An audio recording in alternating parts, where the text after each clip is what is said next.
자, 이번 시간에는 우리 ERP 인사 2급에서 이론 파트를 지금 정리하고 있는데요. 지난 시간까지 우리가 진행했던 것은 저희 인적 자원 개발에서 첫 번째 항목인 인적 자원 개발에 대한 것들을 정리하고 있었어요. 그래서 인적 자원 개발과 이번 시간에는 조직 개발에 대한 걸 한번 연결해서 하게 될 텐데, 자, 내용을 보시게 되면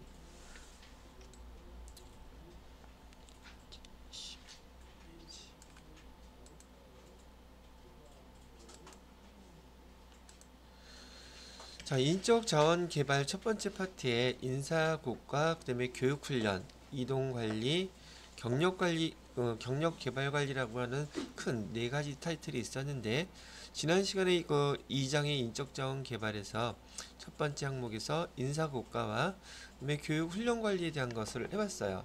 지금 이렇게 한 과목, 이게 한 타이틀 한 타이틀 배울 때마다 이 흐름이 지금 어디에서 뭘 했던 거지? 라고 생각을 할 수가 있었는데, 처음에 우리가 배웠던 항목은 인적 자원이라고 하는 인적 자원에 대한 용어, 그다음에 흐름, 그다음에 이래들이 발전하게 된 과정, 이런 것들을 설명했었고요.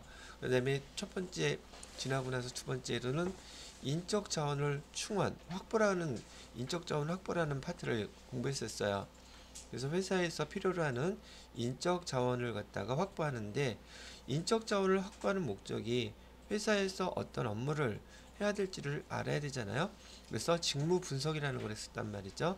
그래서 직무 분석을 하고 직무 분석에 대한 여러 가지 방법들을 갖다가 설명하고 난 다음에, 그다음에 그 직무를 수행할 인적 자원을 확보하는 상황을 갖다가 설명을 해드렸어요. 이렇게 인적 자원을 확보하고 난 다음에는 이제 선발이 다 됐으니 얘네들이 이제 회사에 들어오게 되면 그 직무를 수행할 수 있는 업무를 수행하게 되겠죠.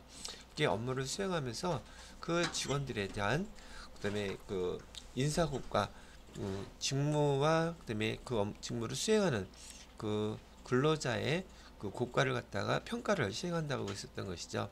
인사고과를 시행하고 인사고과의 결과에 따라서 승진 교육 훈련을 시키는데 더 업그레이드된 교육도 필요할 수가 있고, 현장 업무를 진행하는 데 필요한 교육 훈련도 있을 수 있단 말이죠.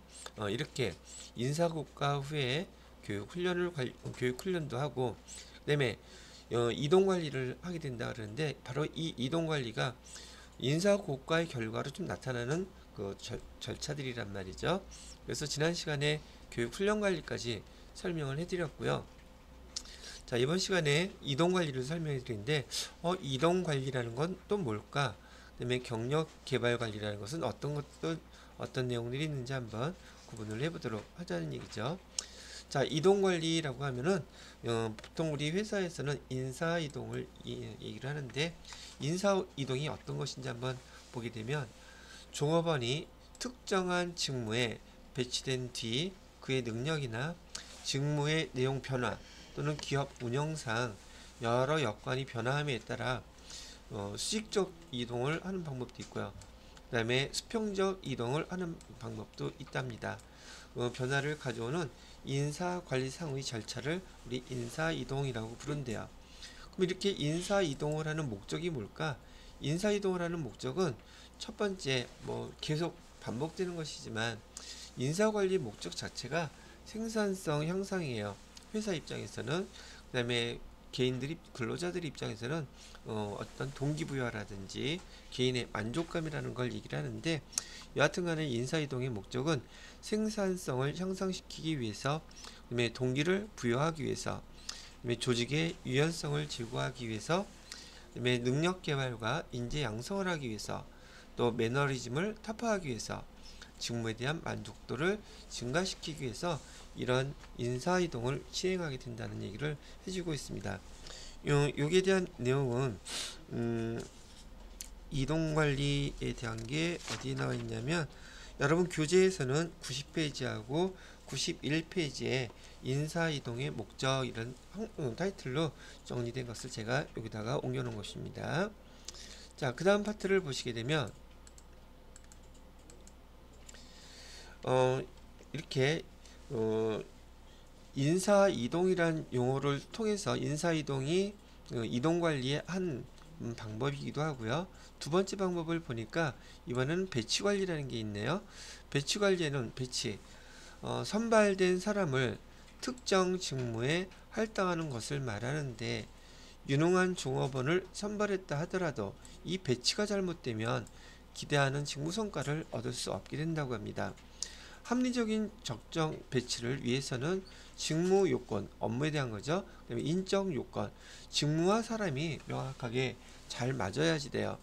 그래서 이 배치는 이렇게 해야지 될 텐데, 여기서 얘기하는 전환 배치, 전환 배치는 일반적으로 종업원을 고용하고 특정 직무에 배치하여 일정한 기간이 경과한 후에 종업원의 능력 신장이나 직무 변화에 따라 수평적으로 재배치하는 것을 말한다.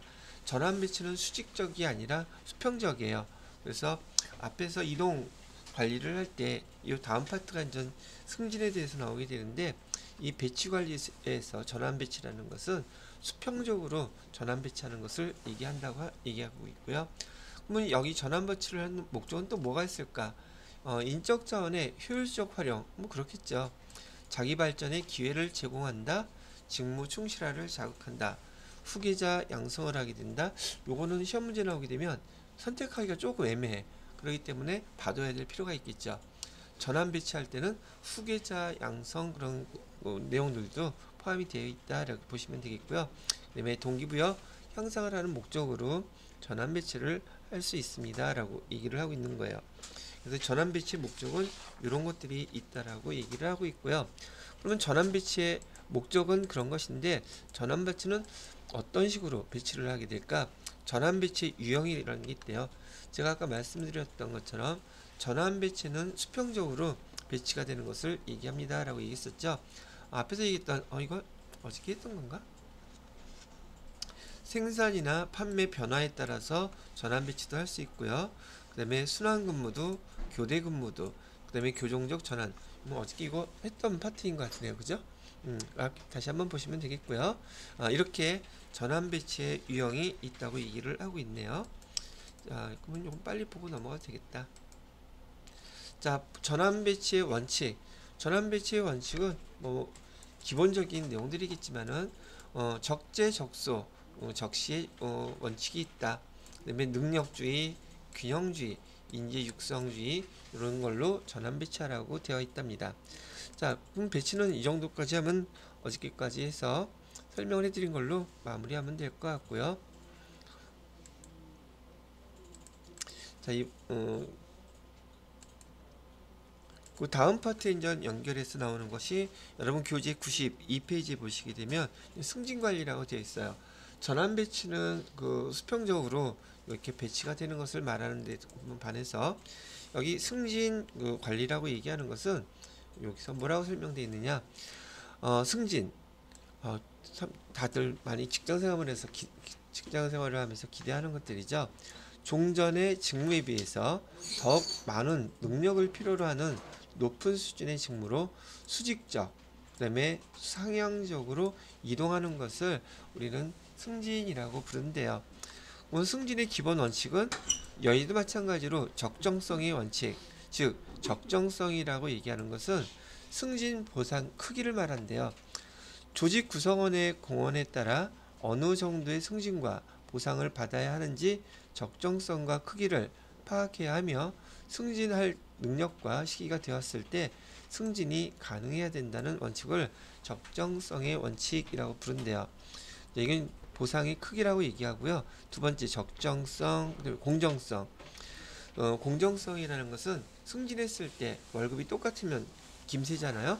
그래서 조직이 조직 구성원에게 나누어 줄 수 있는 승진의 기회를 올바른 사람에게 배분했는가에 대한 원칙을 승진 보상의 배분 원칙이라고 부른다기도 하고요. 그다음에 합리성. 조직 구성원이 조직의 목표 달성을 위해 공헌한 내용을 정확히 파악하기 위하여 공헌도와 능력 수준을 무엇으로 간주할 것인가에 대한 원칙을 갖다 얘기한대요. 그럼 여기서 우리가 기억해야 될 것은 승진 관리의 기본 원칙은 적정성, 그다음에 공정성, 합리성 이렇게 기억을 해두시고요. 얘가 무엇을 뜻하는 것인지를 적정성은 승진 보상의 크기고, 공정성은 승진 보상의 배분을 뜻하는 것이고, 합리성은 공헌의 측정 기준을 표현하는 것이다 라고 구분하라고 얘기를 하고 있네요. 자, 그 다음에 이 승진 관리와 관련돼서 그렇다면 관리 방침이라는 게 있는데, 승진 관리의 방침이라는 것은 두 가지의 형태로 구분을 할 수 있대요. 첫 번째는 연공주의 승진, 그다음에 두 번째는 능력주의 승진. 지금 현대에 들어서는 연공주의보다는 보편적으로 능력주의 승진을 많이 시키는 편이라고 되어 있단 말이죠. 그러면 일단 여기 연공주의와 능력주의에 대한 내용들을 한번 비교를 해보는 표가 나와 있기 때문에 이거를 비교를 해보도록 하겠습니다. 연공주의 승진이라는 것은 의의가 근속 연수에 비례해서 업무 능력과 숙련도가 신장된다고 보고, 근속 연수나 시간의 차이에 의해서 승진의 우선권을 주는 것을 우리는 연공주의 승진이라고 부른대요. 자, 합리성이 지금 비합리적인 기준이라고 보고 있죠. 그다음에 사회 행동 가치에 따라서는 얘는 전통적이고 정의적인 기준으로 지금 사용되고 있다고 합니다. 그다음에 사회 문화적 전통으로 봤을 때 이런 연공주의 승진이 가능했던 배경에는 가족주의라든지, 그다음에 종신제 고용을 한다든지, 우리 유교 사상에서 장유 유서라고 하는 서열 관계라든지 동양 사회라는 특징이 있었고, 운명 공동체적 풍토가 있었기 때문에 이런 승진 형태가 나타났다고 보는 거예요. 뭐 실제로 그렇기도 하고요. 직종과 계층을 보게 되면 일반 직종이나 하위 계층에서 주로 많이 사용하는 스타일의 승진 형태라고 본다는 얘기죠. 자, 그렇다면 능력주의 승진은 어떤 게 있나 봤더니, 능력주의 승진이란 개인의 직무 수행 능력을 근거로 하여 승진의 우선권을 주는 것으로, 이건 능력으로 평가한다는 얘기겠죠. 조직의 성과를 추구하는 경영자들에게 널리 지지를 받는다. 지금 나름대로 성과를 낸 만큼 거기에 기준으로 해서 승진을 시키기 때문에 합리적인 기준이다 이렇게 본다고 얘기되어 있고요. 사회행동가치적으로는 가치적, 그다음에 목적적, 즉 목적을 달성하는 가치를 더 중요시 여긴다는 뜻이에요. 능력주의 승진은. 그러면 요즘 사회 문화적 전통은 어떻게 변했을까? 이런 상황에서는 지금 많은 근로자들이 단기 고용제로 일을 하는 경우가 많이 발생했단 말이죠. 단기 고용제에서는 능력 위주로 받는 것이 오랫동안 지속해서 고용을 할 수가 없기 때문에 여기 연공주의 이런 개념이 많이 무너졌단 말이란 얘기죠. 그러다 보니까 능력, 서열관이 생겼고, 이건 서구 사회에서 주로 많이 사용하던 방법이란 얘기죠. 그다음에 이익 공동체적, 운명 공동체가 아니에요. 이건 이익 공동체예요. 운명 공동체는 옛날에 한번 여기 직원을 고용하게 되면 평생 지금 가족처럼 저기 직원들을 갖다가 고용하고 그랬었는데, 지금은 세상 자체가, 문명 자체가 지금 그렇게 되지 않고 있다는 얘기죠. 자, 이런 능력주의 승진은 주로 어디서 많이 사용하나 봤더니 여기 전문 직종에서 많이 사용하고 있더래요. 그다음에 상위 계층, 직급이 높을수록 연공 소요령이 더 많이, 연공 소요령보다는 능력주의 승진을 갖다가 선호하고 여기에 많이 활용이 되는 방법이라고 얘기를 하더랍니다. 자, 일단 여러분들이 이제 회사 생활을 하시면서도 많이 들어볼 수 있었던 용어, 또 배울 때도 이런 용어들은 여러 번 들어보셨을 거예요. 연공주의, 능력주의, 승진. 자, 그럼 여기 다음 파트에서는 그러면 우리가 이제 회사에서도 많이 사용하면서 들을 수 있는 용어들을 한번 보게 되면은, 아이고. 자, 승진 의 방침.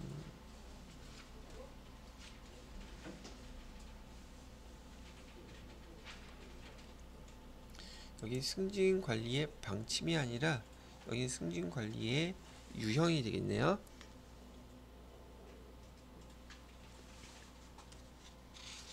그 위에 거구나. 자, 그 다음에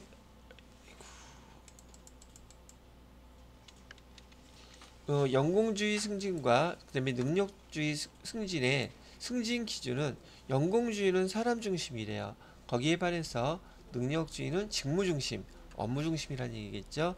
승진 요소 영공주의에서는 근속, 연수라든지 연령, 학력, 경력 이런 것들이 승진의 요소가 되는데 능력주의에서는 직무 수행 능력이라든지 업적, 성과를 갖다가 기반으로 해서 승진을 시키는 방법입니다라는 걸 얘기했고요. 장단점을 비교해 보자면 영공주의에서는 집단 중심적 경영 질서가 형성이 되더라. 승진 관리의 안정성도 있고 연공 기준의 객관화가 가능하지만 능력주의의 그 장단점은 개인 중심적인 경쟁 질서를 형성하더라는 얘기고요. 그다음에 승진 관리의 불안정성, 서로 경쟁을 해야 되기 때문에 그다음에 평가 객관성의 확보가 좀 곤란하더라.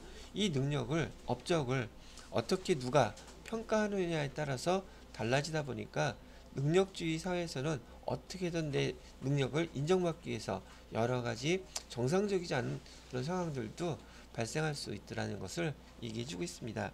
그래서 여기서 설명하고 있는 여기 승진의 그 승진관리 방침에 관련돼서 여기 93페이지에 대해서 쭉 한번 여기 나열해서 설명을 해 보아 드렸습니다. 자, 그 다음에 다음 페이지로 넘겨보시면 94페이지에 승진의 유형이라는 게 있대요. 그러면 승진은 어떤 유형이 있는가 한번 용어들을 구분해 보도록 해볼게요. 승진의 유형에는 직급 승진이랬대요. 직급 승진이라는 용어를 사용하는데 직급이라는 것은 조직 내 계급 구조를 따져서 상위 직급으로 이동하는 것을 직급 승진이라고 부른대요. 그 다음에 두 번째로 보게 되면 자격 승진이란 말이 있는데 이 자격 승진도 두 가지로 구분한대요. 자격이 직능, 즉 직무 수행 능력을 기준으로 승진시키는 제도로 직능 등급의 향상이 반드시 직급의 향상으로 이어지는 것은 아니라고 한답니다. 자, 신분 자격 승진이라는 것은 직무에 관계없이 속인적 요소에 의한 승진으로 종업원의 경력, 학력, 근속, 연수 등과 같은 개인에게 속하는 형식적 요소에 따라 자격을 인정하고 상위의 자격으로 승진시키는 것. 연공소요령하고 관련된 그런 항목들이 되겠죠. 그 다음에 역직 승진이라는 말도 있네요. 역직 승진이란 말은 또 뭔가 봤더니 직계 승진의 일부라고 볼 수 있지만 직무와 직계에 연계되는 직외 처리 제도가 확립되지 못하는 경우 관리 체제로서 직위만 계장, 과장, 차장 이런 것처럼 역직위의 서열기층이 올라가는 것. 말은 좀 어렵게 되어 있는데 이런 말이에요. 우리 군대에서는 이런 걸 말갈이라고 부르는데 지금 내가 직원이 상대해야 되는 그 계층이 직급이 높거나 업무는 해야 되겠는데 직급이 높거나 사회 경력이 많거나 이런 사람들을 상대해야 돼요. 그런데 사원이라 그러면 상대방들이 그 사람을 무시해. 그러니까 들어오자마자 직급을 갖다가 대리 아니면 과장 이런 걸 주는 거예요. 그러면 그 직급을 줬다고 해서 거기에 보상도 그만큼 주느냐? 그건 아니란 얘기죠. 그러면 결국 뭐만 승진시킨 거예요? 호칭만, 그 직급만, 직위만 그렇게 준 것뿐이지 실제 보상이 따르는 그런 승진은 아니란 말이죠. 이런 것을 뭐라고 부른다? 역직 승진이라고 부른다. 이렇게 얘기를 한답니다. 자, 그런 다음에 또 다음 계속 이어서 다음 파트를 보시게 되면 이번에는 대용 승진이란 말도 있네요. 대용 승진.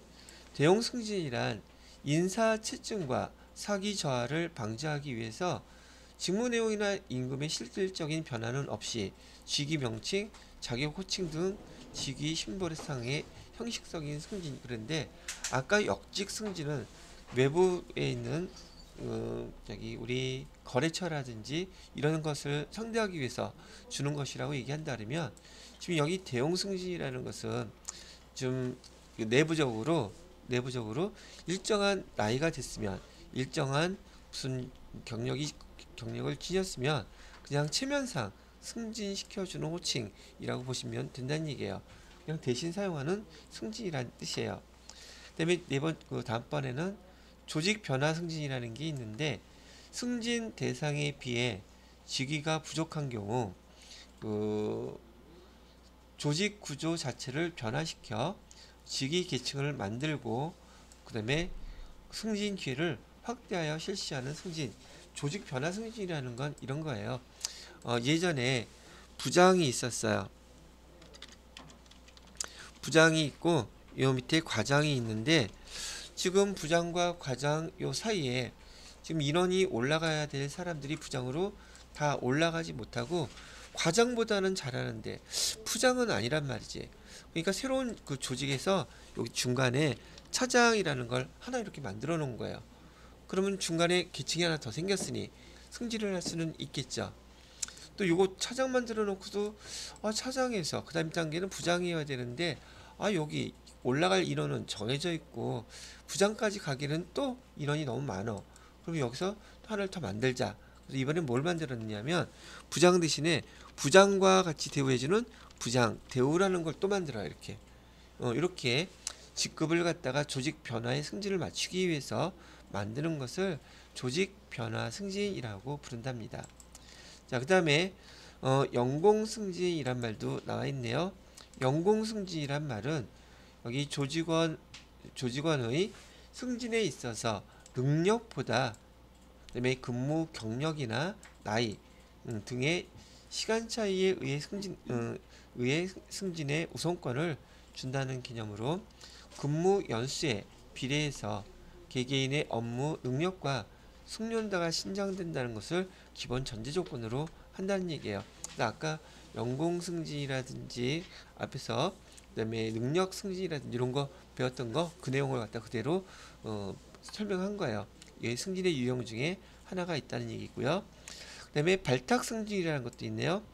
발탁 승진이라는 것은 일정 기간 직무 수행 능력, 업적만을 평가해요. 이거는 능력을 갖다 평가한다는 얘기겠죠. 직무 수행 능력이나 업적만을 평가하여 특별히 유능한 사람에게 승진의 기회를 주는 것을 발탁 승진, 잘해가지고 그 사람이 발탁됐다고 얘기하는 거, 그거를 의미한다고 보는 것이죠. 자, 여기까지가 우리 이동관리에서 승진관리 된 것까지 마무리를 지은 것입니다. 자, 그 다음 파트에는 뭐가 나오느냐면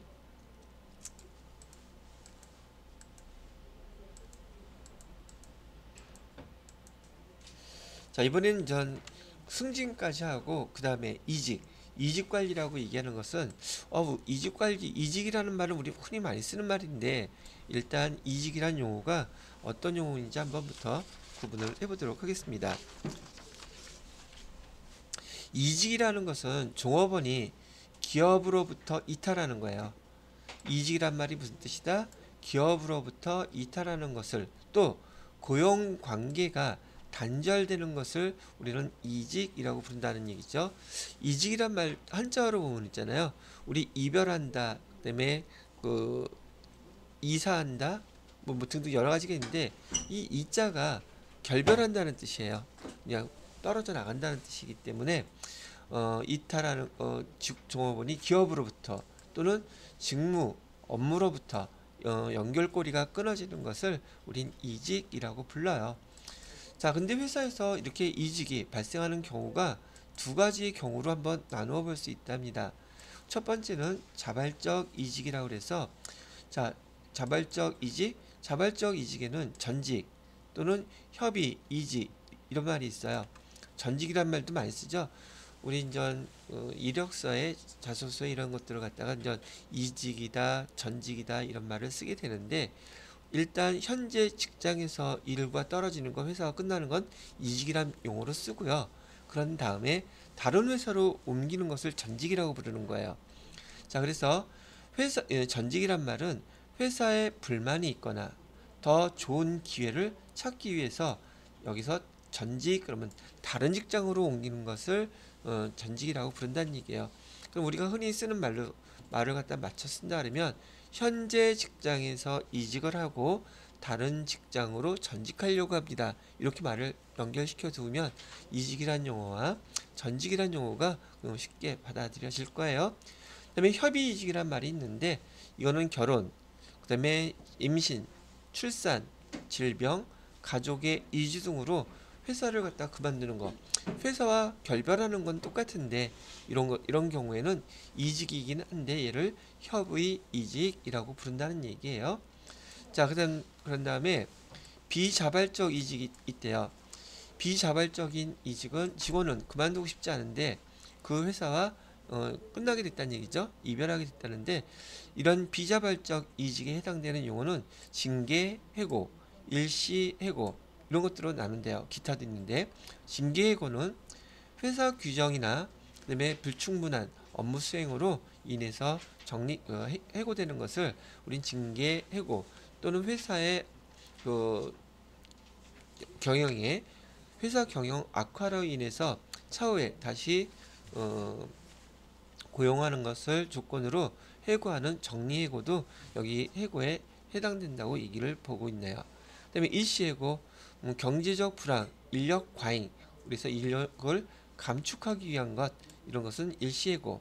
그다음에 기타 정년이 됐을 때 퇴직하거나 신체 장애가 발생해서 퇴직하거나 군 복무를 통해서 군 복무 때문에 회사를 그만두게 된다거나 사망으로 해서 회사를 그만두게 된다거나 이런 내용들은 비자발적 이직에 해당된다고 보고 있는 것입니다.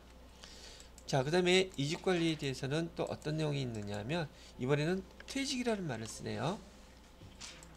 자, 퇴직이란 뭔가 봤더니 경영자와 근로자 간의 합의나 합의가 있어야 된다는 얘기겠죠. 근로자의 일방적 표시, 근로자가 그만두겠다고 의사를 표시하는 경우 양자 간의 고용 계약 관계가 완전히 파기되는 것을 고용관계의 단절, 이거는 퇴직이라는 용어로 사용된답니다. 그러니까 이직이라든지 전직이라든지 퇴직이라든지 용어는 거의 상황은 똑같지만 비슷하지만은 쓰는 상황의 용어는 다르다는 얘기예요. 얘도 마찬가지로 본인 의사에 의한 퇴직이 있는데 본인 의사에 의한 퇴직은 크게 의원 퇴직과 정년 퇴직, 이것도 구분을 할 때 시험 문제에서 낼 수 있는 문제가 될 수 있겠네요. 본인 의사에 의한 퇴직을 해당되는 것은 의원 퇴직 또는 정년 퇴직에 있다. 의원 퇴직이란 말이 무슨 말인가 좀 특이한 말이죠. 종업원이 타 회사로 전직이나 일신상의 이유로 회사에 또는 불만으로 퇴직 의사를 표시하는 퇴직원을 경영자에게 제출함으로써 이루어지는 퇴직이라고 하는데 본인이 자발적으로 원해서 의도해서 퇴사하는 것을 의원 퇴직이라고 하고 이건 자발적 퇴직에 된다는 얘기죠. 또 한 가지는 사용자가 연령을 정해서 그 연령에 도달한 근로자의 능력, 여하를 불문하고 자동 강제적으로 퇴직시키는 제도를 정년 퇴직 제도라고 부른다는 얘기예요. 그리고 이 정년 퇴직 제도는 근로기준법에 있는 정년도 있기는 하지만 그것에 우선해서 회사에서 그 정년의 연령을 정해놨다면 그거는 정년퇴직에 해당되고 정년퇴직은 본인 의사에 의하는 퇴직의 하나로 본다. 이렇게 보시면 된다는 얘기죠. 자, 이번에는 본인 의사가 아니라 법령이에요. 법령 규정에 의한 퇴직은 당연퇴직이란 말과 명예퇴직이란 말을 사용하네요. 우리 명예퇴직이란 말도 많이 사용하는데 명예퇴직은 법령 규정에 의한 퇴직이구나 이렇게 구분하실 수 있는 거예요. 자, 당연퇴직이란 말은요, 종업원의 사망 또는 휴직기간의 만료, 그다음에 종업원의 정년 연령 도달, 고용기간을 정하고 채용이 된 경우 고용의 만료, 정년퇴직 이런 것들이 다 당연퇴직에 해당되는 거고요. 명예퇴직이라고 얘기하는 것은 여기 정년 연령에 도달하지 않은 근로자, 근속연수나 연령 등 일정 기준을 충족하면 그의 자발적 의사에 따라서 규정상 퇴직금 이외에 금전적 보상이나 가산 퇴직금 또는 위로금을 추가해서 지급하는 우대 조치로 퇴직할 수 있는 것들을 우리는 명예퇴직이라고 부른답니다. 그럼 명예퇴직은 보편적으로 퇴직금 이외에 추가적으로 알파로 퇴직금으로 또는 위로금으로 받는 금액들이 더 많아지는 그런 제도를 명예퇴직이라고 부른다고 얘기를 하는 거죠. 그래서 금융기관에서 많이 명예퇴직 신청을 받고 퇴직하는 근로자들한테 이런 위로금이라든지 퇴직 가산금을 더 주기도 한답니다. 자, 여기까지가 우리 이동관리 여기 세 번째에 대한 것을 다 마무리를 했어요. 자, 그래서 이번 시간에는요, 여기 지금 이동관리에 대한 것까지 마무리를 짓도록 하고요. 다음 시간에 경력개발관리에 대한 것들을 한번 또 정리해서 설명을 해봐 드리도록 하겠습니다.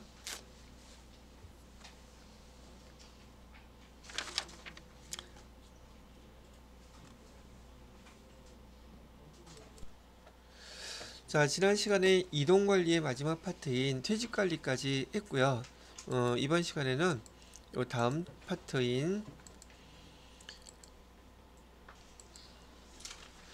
자, 여기 보시게 되면은 지금 인적 자원 개발에 대해서 이동 관리까지가 끝났어요. 이제 마지막 파트는요.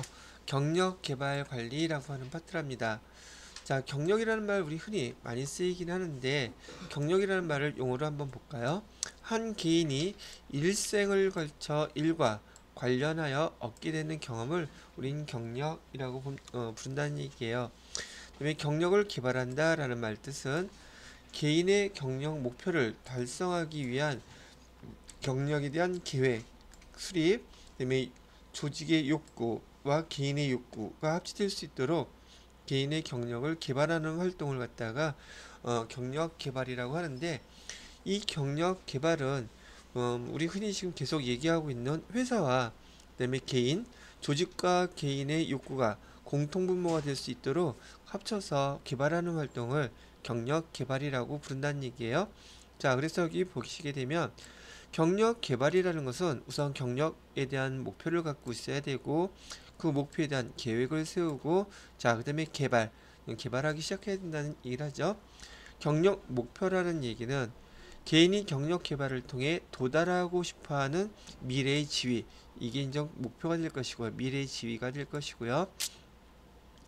경력 계획은 경력 목표를 설정하고 그다음에 이를 달성하기 위한 경로를 구체적으로 선택하는 과정이 바로 경력 계획이 된다고 얘기를 하고요. 자, 이걸 개발해야 된다는 것은 개인적인 경력 계획을 달성하기 위해 개인 또는 조직이 실질적으로 참여하는 활동을 통해서 경력이 개발된다고 얘기를 하고 있습니다. 뭐 간단하게 얘기하면 여러분이 취업해서 업무와 직무와 관련된 업무를 계속 반복적으로 하시다 보면은 그게 인정 경력 개발이 진행될 수 있다고 얘기를 하는 거예요. 조직이 개인 또는 조직이 실질적으로 참여하는 활동이라는데 개인은 여러분이 취업을 해서 직무를 갖다가 수행하는 것을 얘기하는 것이고 그다음에 조직이나 회사 입장에서는 여러분들을 채용해서 그 직무를 수행하게끔 해주는 것이 경력을 개발한다 이런 말로 쓴다는 얘기라고 보시면 되겠습니다. 자, 그 다음에 경력 개발의 목적, 경력을 왜 개발을 해야 됩니까? 라고 물어본다 그러면 경력 개발의 목적에는 우리 지금 계속 얘기하고 있는 개인적 차원과 조직적 차원에서의 목적이 다른 부분이 있다는 얘기죠. 자, 개인적인 목적으로 경력을 개발하는 것은 분명한 경력 목표 설정이 해야지 될 하게끔 하기 위해서인 것이고 자신의 향후 경력 경로 예측이 가능하게끔 또 능력과 적성에 맞는 분야에서 일하게 됨으로써 안정감을 느끼며 학습과 성장 욕구가 강화된 개인적 차원에서 이 목적은 이런 것이며 조직적 차원에서의 목적은 조직의 향후 인적 자원 개발 활동의 방향성 설정에 도움을 준다. 급변하는 외부 환경 변화 속에서 조직이 필요로 하는 인력을 확보할 수 있게끔 해준다는 얘기고요. 그다음에 자격과 경험을 갖춘 유능한 인력을 적시적소에 활용할 수 있어 조직 유효성의 향상에 기여한다. 이게 이제 경력 개발의 목적이 개인 차원과 그다음에 조직적 차원에서 이렇게 진행이 된다는 얘기입니다. 자, 그러면 경력을 개발할 때 원칙이 있대요. 어떤 원칙이 있나? 경력 개발을 하기 위해서는 적재적소 배치의 원칙이 있고 승진 경로의 원칙, 그다음에 후진 양성의 원칙, 그다음에 경력 기회 개발의 원칙, 이 네 가지가 경력 개발의 원칙이라고 얘기를 하고 있습니다. 적재적소 배치의 원칙은 종업원의 능력과 조직의 목표, 종업원의 능력, 조직의 목표 달성에 필요한 직무가 잘 조화가 되도록 작용 요건과 적성 정보를 충분히 파악하라는 원칙이고요. 승진 경로의 원칙이라는 것은 기업의 모든 직위는 계층적인 승진 경로로 형성되어 있고 승진 관리가 체계적으로 이루어져야 된다고 되어 있는데 승진 경로에 따라서 경력 개발이 이루어진다는 것을 말한다는 얘기죠. 그다음에 세 번째 후진 양성이라는 것은 인재 확보를 통해서 인재 확보를 기업의 외부에서 스카우트하는 방법보다 기업 내부에서 양성하는 것을 원칙으로 한다. 외부보다는 내부에서 양성하는 것을 원칙으로 한다는 것이에요. 이유는요. 그래야지 종업원들에게 동기부여가 더 될 수 있기 때문에 그렇다는 얘기죠. 종업원이 필요한 경력 경로로 설계가 가능하도록 경력 기회를 개발을 해야 된다는 것을 얘기하고 있습니다. 그래서 여기에 지금 경력 개발에 관련된 내용들은 여러분 교재 96페이지에 가로에서 1번, 2번, 3번에 대한 것을 제가 정리를 해둔 것이에요. 자, 그 다음에 교재는 97페이지에 보시게 되면 이번에 경력 개발 제도가 있어요.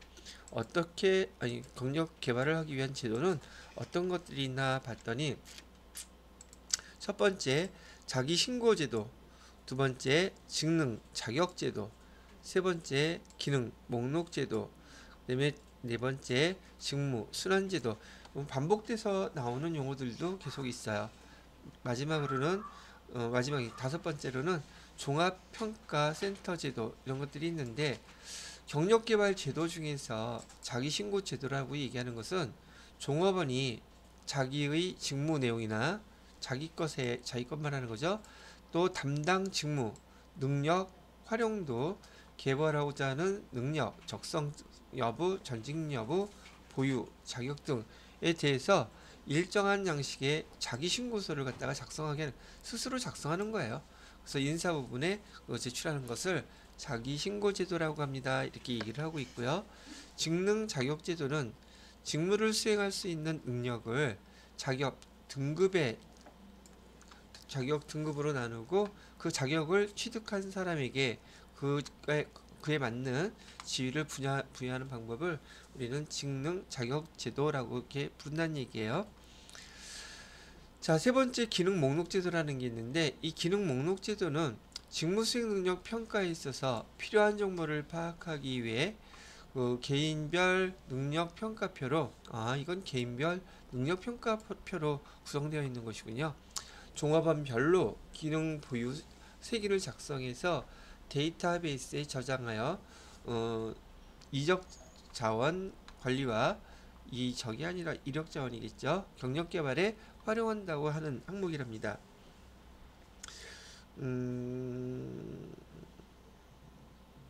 인적 자원 관리라죠. 인적 자원 관리. 잠깐 고치고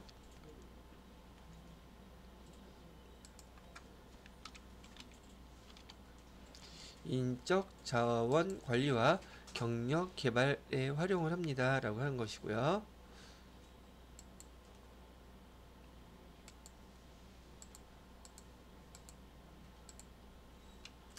자, 그 다음에 직무 순환 제도도 있네요.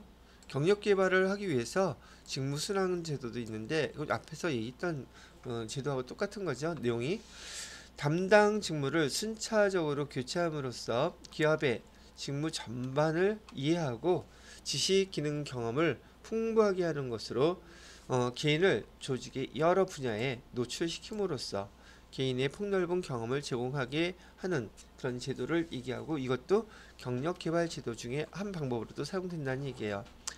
다섯 번째는 종합평가센터 제도라고 되어 있는데 근로자의 장래성을 체계적으로 예측해서 경력 개발을 추진하는 방법을 종합평가센터 제도라고도 부른다고 얘기를 하고 있습니다. 자, 그 다음에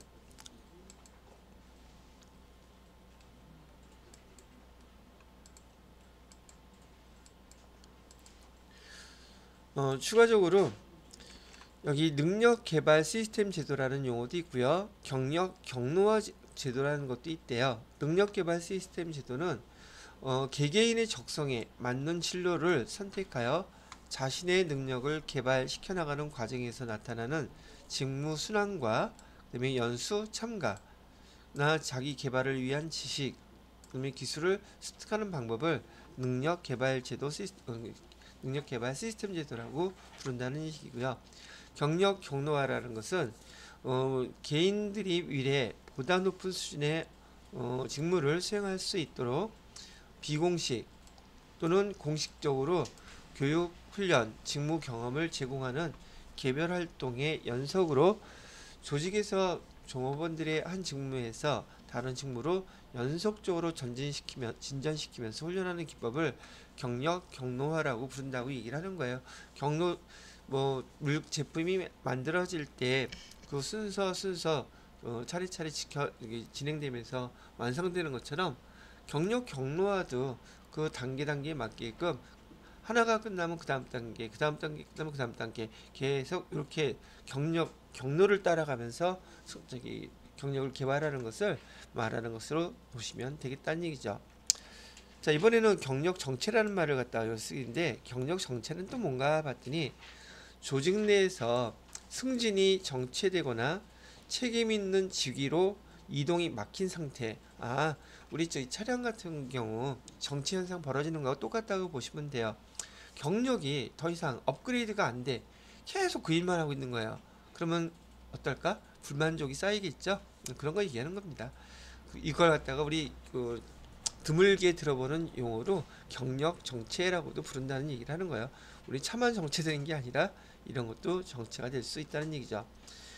따라서 개인에게 조직에 대한 불만족 또는 조직에 대한 헌신도 이런 게 하락하는 게 보편적이겠죠. 승진의 한계에 대한 문제뿐만이 아니라 개인이 스스로 직무에 만족을 못해서 발생하기도 한다고 하네요. 이러면 또 많은 사람들 뭐 고민하겠어요. 딴 데로 가야 되나? 내가 더 업그레이드 되기 위해서 필요한 게 없을까? 생각 있는 분들은 대부분 그런 생각을 시간이 지나가면서 많이 하게 되겠죠. 자, 그 다음에 조직 개발의 개념이라는데 이번에는 조직 개발에 대한 것을 설명해 드리려고 그래요. 지금 여기 앞에 부분에서는 지금 인적 자원 개발에 대한 것들을 쭉 설명했었고 이동 경로 등 설명을 했었고요. 지금 여기 조직 개발은요. 아까 앞에 좀 볼까요? 인적 자원 개발은 개인에 대한 것들이고 직원에 대한 것들이고 그게 주였었는데 이번에는 조직 전체 차원에서 보는 거예요. 그래서 그 개인이 속한 종업원이 속한 조직 자체를 갖다가 개발을 한다 그러는데 얘는 조금 전에 인적 자원 개발과 어떤 차이가 있나 비교를 해본다는 얘기죠.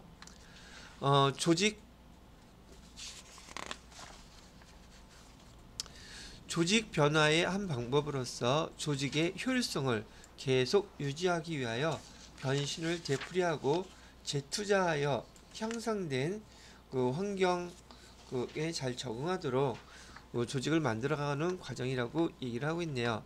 주로 기술, 시장, 기타 여러 방면의 환경적 도전에 적응할 수 있는 조직체와 구성원의 조직체와 구성원의 태도 및 가치관을 기르기 위한 전략이며 구성원들의 행동 변화를 목적으로 하는 감수성 훈련이라고 볼 수 있다라고 되어 있네요. 또 감수성 훈련은 또 뭐야? 자, 내용을 한번 보시게 되면은요. 조직을 개발하는 기본 구성 요소라고 되어 있는데, 자, 조직을 더 발전되게 발전시키기 위해서 변화 주도자라는 용어를 써요. 변화 주도자 또는 변화 중개인. 이 말 뜻은 뭐냐면 조직 내에서 변화를 이끌어가는 사람을 변화 주동자 또는 주도자 또는 변화 중개인이란 말을 쓰고요. 그러면 변화 대상자, 회사에서 보통 이 변화 주도자는 뭐 상급자들일 수 있는 경우가 많이 있겠죠. 그다음에 변화 대상자는 그 변화 하게끔 변화를 시켜야 될 사람들을 얘기하는데, 보편적으로 개인이라든지 집단 또는 조직 전체의 영향관계를 종합하여 판단해서 설정을 한다고 얘기를 하고 있네요. 여기도 글씨가 틀렸네.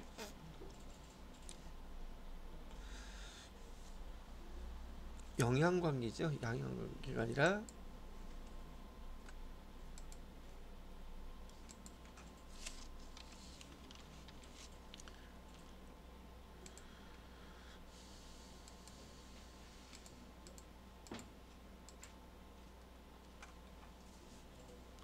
자, 그 다음에 개입이라는 말이 사용이 되는데, 이 변화 주도자가 변화 대상자들을 변화시키기 위해서 여러 가지 이제 활동을 꼭 해야 된단 말이죠. 뭐 어떻게 보면 여러분과 저와의 관계에서 봤을 때, 여러분 저 처음 만났을 때 어땠어요? 제 입장에서는 여러분들을 변화시키고 싶었겠죠. 변화시키고 싶은 거고, 또 여러분들은 그 변화 대상자였던 거예요. 그럼 여기 입장에서는 제가 변화의 주도자였었겠죠. 자, 변화를 시키기 위해서 제가 많은 개입을 했었어요. 이것도 가르쳐주고 이렇게 해보라기로 하고 저렇게 하라 그러고, 즉 개입이라는 말은 제가 쓴 표현으로는 여러분을 가이드해 드리는 거예요. 어떤 목표를 설정해 놓고 그렇게 변화가 될 수 있도록 개입을 많이 했던 거죠. 지금 이 조직 개발의 개념을 설명하는 여기 파트는요, 조금 전에 말씀드렸던 것처럼 인적 자원을 개발하는 거하고 별개로 그 인적 자원이 소속되어 있는 그 조직을 개발하는 거예요. 그래서 첫 번째 파트에 해당되는 조직 개발의 개념부터 용어를 갖다 먼저 설명을 해 드린 것이고요.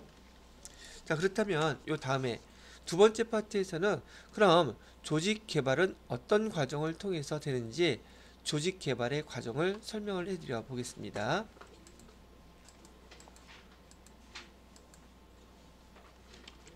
자, 두 번째는 조직 개발의 과정에 해당되는 것이고요. 조직 개발의 과정에는 우선 내용부터 보시게 되면, 조직 변화의 배경은 조직 내적으로는 조직 구성원들의 불만족과 무기력 등을 극복하고, 계속 반복되면 지금 이렇게 사람이 변하게 된단 말이죠. 아닌 게 아니라 여러분들도 지금 5개월 정도 이거 계속 하다 보니까 뭔가 모르게 지금 그렇게 되는 상황도 없잖아 있으시단 말이죠. 극복하고, 조직 외적으로는 장기적 생존, 지금 외적으로는 장기적 생존을 위한 환경 변화에 대응한다는 측면에서 조직 변화의 필요성이 대두되었다. 우리 개인으로 생각해도 회사도 똑같다는 얘기예요. 여러분이 여기서 수업을 받고 기술을 또는 능력을 갖다가 개발하는 그런 과정이나, 회사가 환경의 변화에 대응하기 위해서 조직 자체에서도 이런 변화가 필요하다는 것을 얘기하는 것이랍니다. 조직 변화의 한 방법으로서 조직의 효율성을 계속 유지하기 위하여 변신을 되풀이하고 재투자하여 항상 환경에 잘 적응할 수 있는 조직을 만들어가는 과정을 갖다가 조직 개발 과정이라고 부른다, 이런 뜻을 얘기하는 것입니다. 아까 얘기했던 주로 기술시장 이런 데서 발생한다고 얘기를 했던 것이고요. 거기에 보니까 조직 변화의 단계라고 되어 있는데, 레윈이라는 사람이 조직 변화는 3단계로 변화를 합니다 라고 얘기했었는데, 첫째는 해빙, 두 번째는 변화, 그 다음에 세 번째는 재동결.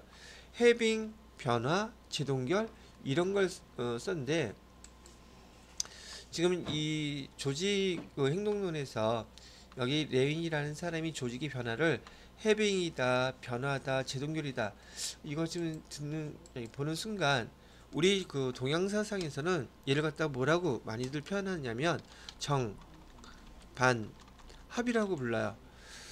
자, 정반합은 무슨 뜻이냐면, 지금 우리가 행하는 주변의 모든 환경들이 이게 맞는 거예요. 그러니까 누구도 의심하지 않고 그런 행동을 갖다가 계속 하더란 말이죠. 그런데 어느 순간에 보니까 이 누구나 맞다고 생각하는 거에 반대되는 생각을 갖고 있는 사람들이, 주장하는 사람들이 생기기 시작하더란 말이죠. 어떤 거를 한번 예를 들어 볼까? 지금 우리 그 경제적으로 IMF 있을 때 지금 여러분들 계약직, 그걸 뭐라고 그러지?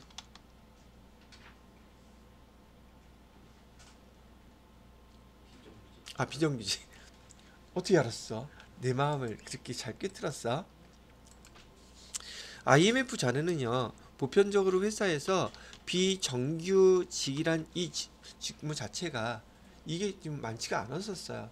대부분 회사에서 채용을 하게 되면 다 정규직으로 채용을 하지, 비정규직이라는 이런 항목이 거의 없었는데, IMF를 겪으면서 우선 우리나라의 경제 상황이 좋지 않으니 IMF라고 하는 그 금융기관에다가, 글로벌 금융기관에다가 돈을 갖다 빌렸단 말이죠.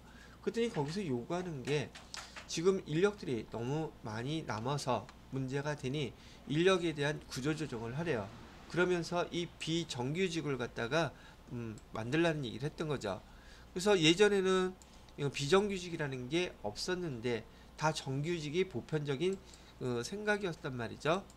제도였었고 정규직, 그게 우리한테는 너무 익숙하고 당연한 거였었어요. 이 정규직이라는 직 자체가 취업을 하게 되면 다 정규직이었었지 비정규직이라는 말을 갖다가 사용하지도 않았었단 말이죠. 그런데 환경이 변해서 이런 비정규직, 정에 대한, 왜 꼭 정규직만 써야 되느냐, 정규직을 쓰게 되면요, 근로기준법에 의해서 회사 입장에서는 쉽게 해고할 수가 없어요. 문제거리가 많단 말이죠. 그럼 회사 입장에서는 더 빨리빨리 필요한 사람들을 구해서 쓸 수 있고, 안 맞으면 빨리 해고하고, 그렇게 할 수 있는 비정규직들을 더 선호하게 되더란 말이죠. 그래서 정에 대한 반대의 의견을 갖고 있는 어떤 상황이 벌어지는 것을 우리는 반이라고 이렇게 부르는 거예요. 반대되는 거.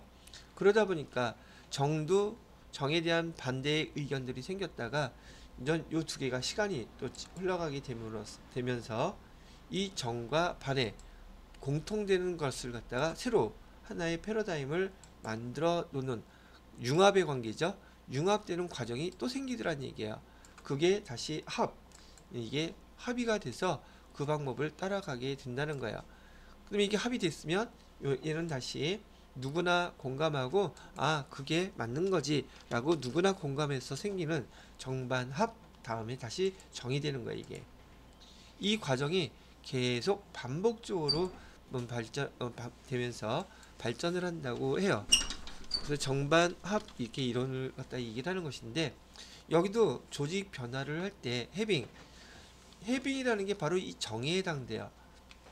정에 해당돼서 조직 내부 구성원들의 이해 관계자들이 기존 시스템에 대한 모순을 벗어나 변화가 필요하다는 사실을 인식하고 변화에 대한 공감대를 형성하는 단계라는데, 항상 맨날 9시 출근하는 게 정상적이다 생각하는 그런 상황으로 보시면 된다는 얘기예요. 여러분들도 보편적으로 9시 출근하는 게 보통 맞다고 생각하죠. 주변에서 다 그러니까. 근데 8시 출근하면 안 되나? 어차피 근무 시간이 8시간이라면 8시 출근해서 5시 퇴근해도 8시간이긴 매한가지 똑같잖아요. 그쵸? 생각에 대한 어떤 변화의 필요성을, 또는 변화에 대한 공감대를 형성하는 과정을, 이 레윈이라는 사람은 변화에 대한 공감대를 형성하는 단계가 바로 해빙 단계입니다. 녹는다는 단계죠. 기존에 있던 어떤 딱 고정화되어 있는 것이 변화할 수 있는 상황이 됐다는 얘기예요. 구성원들이 원하는 상황과 현재 상황의 차이를 보여주는 정보를 제공함으로써 협조를 유도하는 단계. 변화. 기존의 태도, 변화가 생기는 거예요. 기존의 태도, 가치, 행동 등을 새로운 것들로 대체하기 위해 위한 단계로서 교육훈련의 시행, 새로운 작업 도입, 각종 시스템상의 조직들의 등을 수반하는 단계다, 이렇게 얘기를 하고요. 다음에 마지막으로 재동결. 자, 이렇게 변화가 생긴 다음에 조직의 새로운 가치, 행동, 정책 얘네들이 이제 공식화되면 그게 바로 세팅되는 거예요. 그럼 얘가 재동결. 다시 그걸로 이게 맞는 거구나. 이제 변했으니까 이게 당연한 거지. 라고 이렇게 받아들이는 과정을 레윈이 조직 변화의 3단계라고 설명을 하고 있더란 얘기입니다. 자, 그 다음 파트에 보시게 되면 이번에는 뭐가 나가느냐면 변화 담당자. 그래서 지금 조금 전에는 우리가 조직 개발의 과정들에 대한 설명을 해드렸고요. 이번에는 그 변화 담당자라고 하는 용어가 나와 있는데 이 변화 담당자는 또 어떤 의미인가 봤더니 이런 의미래요. 변화 담당자란 개인 활동을 수행하는 변화의 전문가래. 변화 담당자라는 사람은 변화를 시켜주는 것에 대한 전문가, 변화 전문가를 변화 담당자라고 부르는구나. 이렇게 생각하시면 된다는 얘기죠. 조직에서는 대체로 변화에 대한 지식 또는 기법 또는 실무 경험을 가진 전문가가 많이 없겠죠. 조직 개발을 주관하는 역할을 하며 상위 계층의 경영자나 또는 이와 대등한 외부 컨설턴트가 이런 역할을 수행한대요. 그러면 변화 담당자의 업무 역할은 어떤 걸까?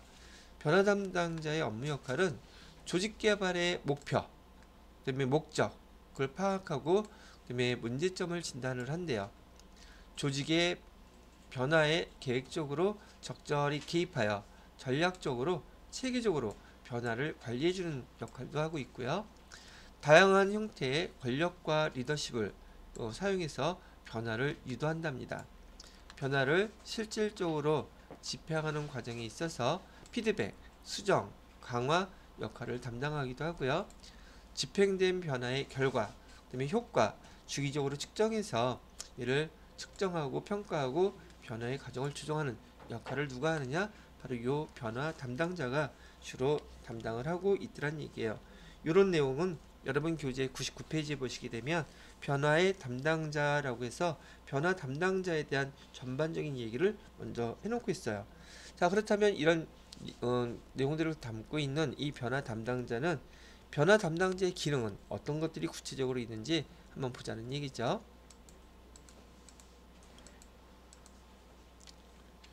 자, 변화 담당자의 기능을 보니까 변화 구상자, 변화 유도자, 변화 지원자, 변화 실천자, 교육 전문가, 외부 상담자, 변화 담당자의 기능이 되게 많네요. 보니까 자, 첫 번째 변화 구상자, 변화의 방향과 그다음에 변화를 위한 전략, 방향, 전략, 계획하고 수립하는 사람을 변화 구상자라고 부른대요. 변화 유도자는 구성원들에게 변화의 필요성을 알려주고 개발에 참여할 수 있도록 유도하는 그런 담당 사람을 우린 변화 유도자라고 부르고, 그 다음에 변화 지원자는 조직과 구성원들의 변화에 대해 피드백을 제공해주고 구체적인 계획을 수립하고 그다음에 실무층 업무에 대한 지원을 하는 그런 사람들을 변화 지원자라고 부른다. 그다음에 변화 실천자, 실무 현장에서 구성원들의 지도 및 관리를 하고 개선과 개혁을 실제 변화를 실천하는 실무자들을 얘기를 한다는 얘기고요. 교육 전문가는 조직 개발에 필요한 지식, 기술, 조직 행동, 행동 변화에 대한 교육 훈련들을 실시하는 사람을 얘기한다고 말합니다. 그다음에 외부 상담자, 조직 내부는 물론 조직 외부의 컨설턴트의 역할을 수행하는 사람들을 얘기한다고 얘기하네요. 그래서 지금 여기 조직 변화 담당자의 담당자들의 역할이 지금 보니까 되게 기능이 많은데, 이런 기능을 하는 사람들이 어떤 업무를 갖다가 얘기를 하는지 변화 담당자의 기능에서 요것도 문제 나오기가 쉽지 않을까 싶은 생각이 들어요. 자, 여기서는 지금 변화 담당자에 대한 용어들과 구분하는 방법들을 설명을 해드렸어요. 그러면 이 조직 개발에 이 변화 담당자의 이런 기능을 통해서 조직 활성화를 시켜야 될 텐데, 조직 활성화를 시키기 위한 리더십 이론이라는 사회과학 이론이 있더래요. 뭐가 있는지 한번 보기만 하겠습니다.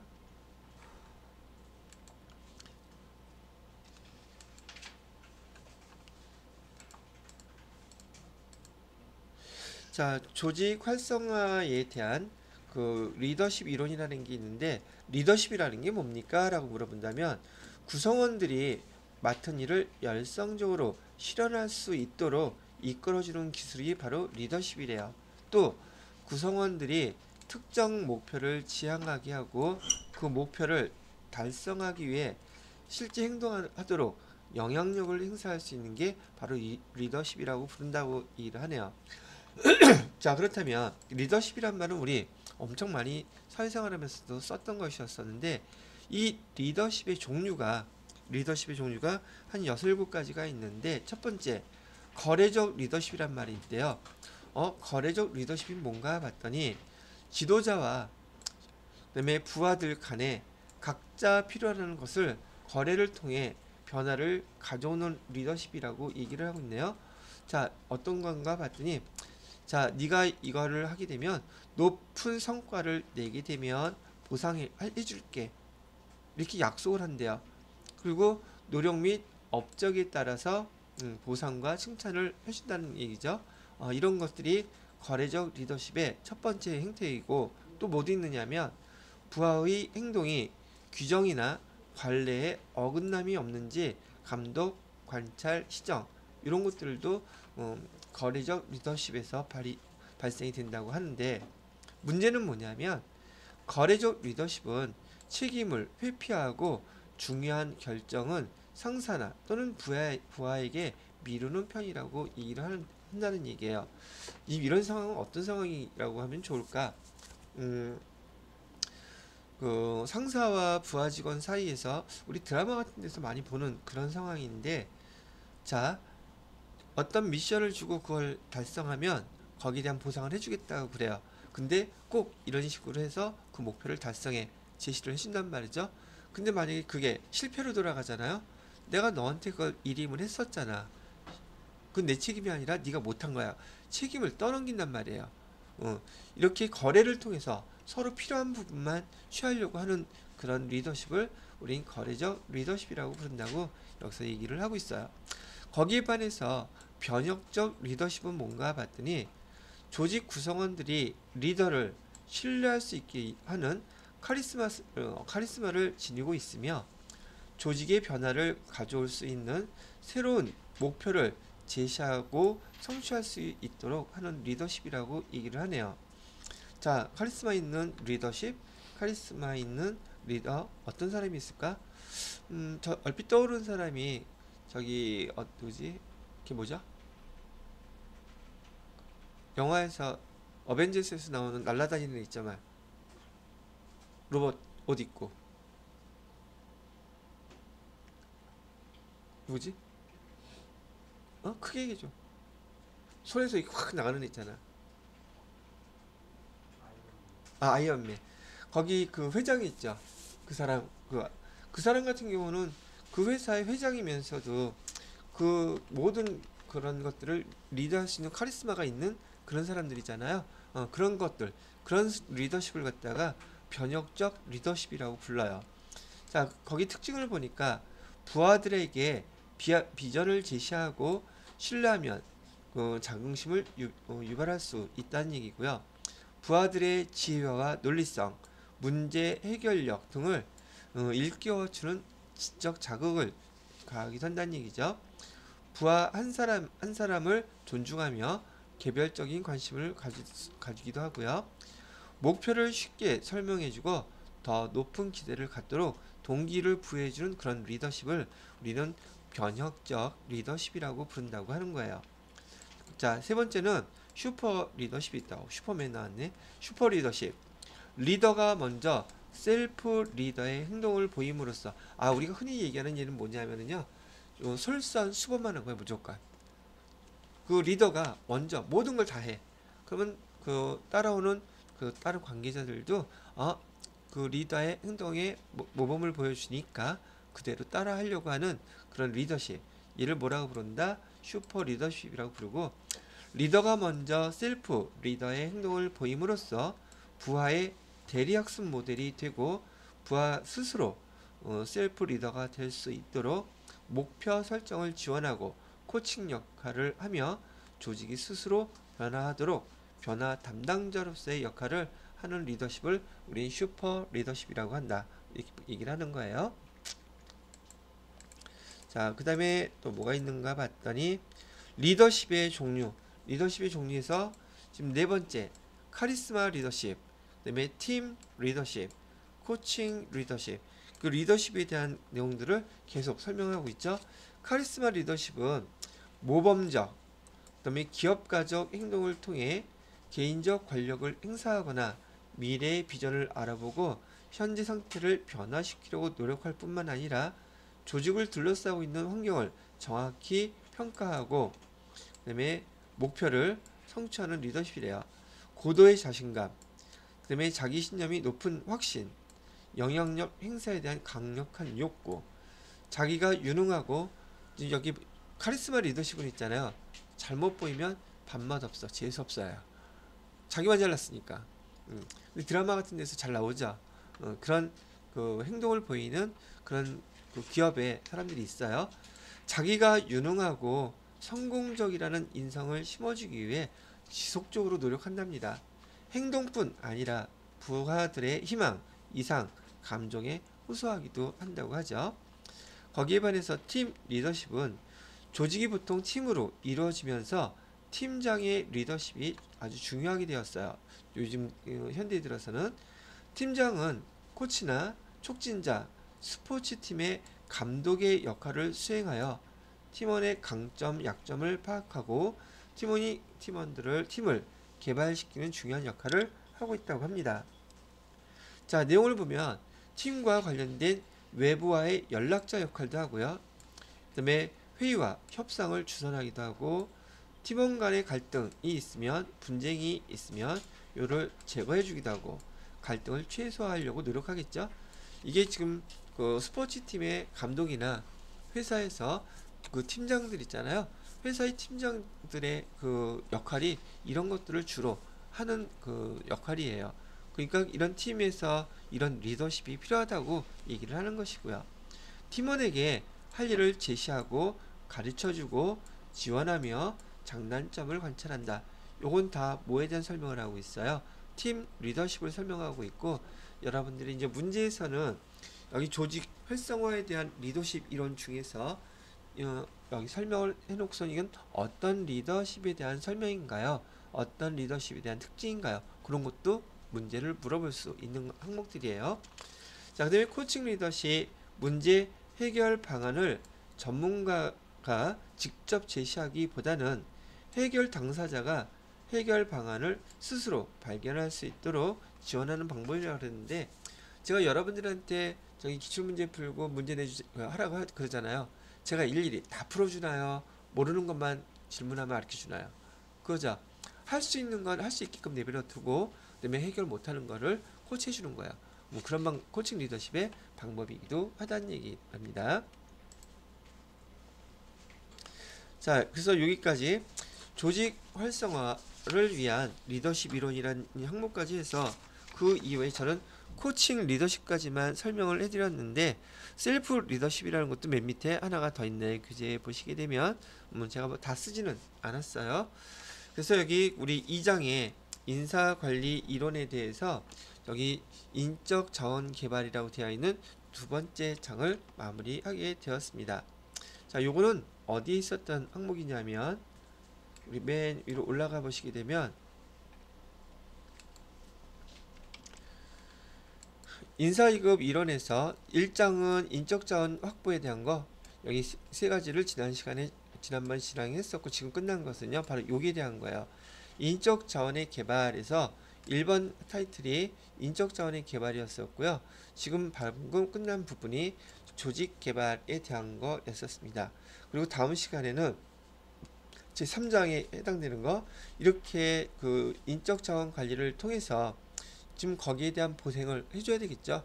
근로자들이 회사에서 근로를 제공하면서 그 근로에 대한 대가, 우리가 이제 다른 업무를 보실 때에도 여러분이 요 파트는 아주 많이 다루게 되실 거예요. 우리는 TAT2급 전산 세무 2급에서 그 급여라든지 그다음에 연봉이라든지 연말정산이라든지 소득세라든지 그런 것들 배웠잖아요. 그 파트의 항목들이 이제 여기에서 다 나오게 될 겁니다. 요 부분은 아마 여러분이 용어들 듣기에도 익숙한 부분이 많이 있으실 거고, 또 여러분이 앞으로 회사에 가셔야 되는데 근로기준법에서 많이 사용하는 용어들이 있어요. 근로기준법에서 사용하는 용어들, 얘가 이제 여러분들이 잘 알아두게 되면 보통 노무사들이 많이 사용하는 용어라고 해야 될까? 또는 여러분들이 근로자로서 회사와 근로 계약을 맺게 되면 이 근로기준법에 대한 내용들을 많이 잘 알아둘수록 여러분이 사회생활, 회사 생활하면서 도움을 얻을 수 있는 항목들, 이해가 가능한 항목들이 더 많아지실 거예요. 그래서 얘는 내일 진행하게 될 것이고요. 내일 진행할 때 이 파트는 잘 봐주시는 게 좋을 거라고 미리 얘기를 해드립니다. 꼭 시험 문제 목적이 아니라 회사 생활할 때 필요하게 알아두면 좋을 항목들이라고 얘기를 해드리는 것이죠. 여러분 교재에서는 101페이지에 임금 및 복리후생관리라고 해가지고 거기 임금보상, 복리후생, 소득세에 대한 것들, 특히 임금이라는 것들에 대해서 처음 듣는 분들도 많이 있으실 테니까 내일 한번 들어보시면 좋을 것 같습니다. 오늘 수업은 여기서 마무리하도록 할게요.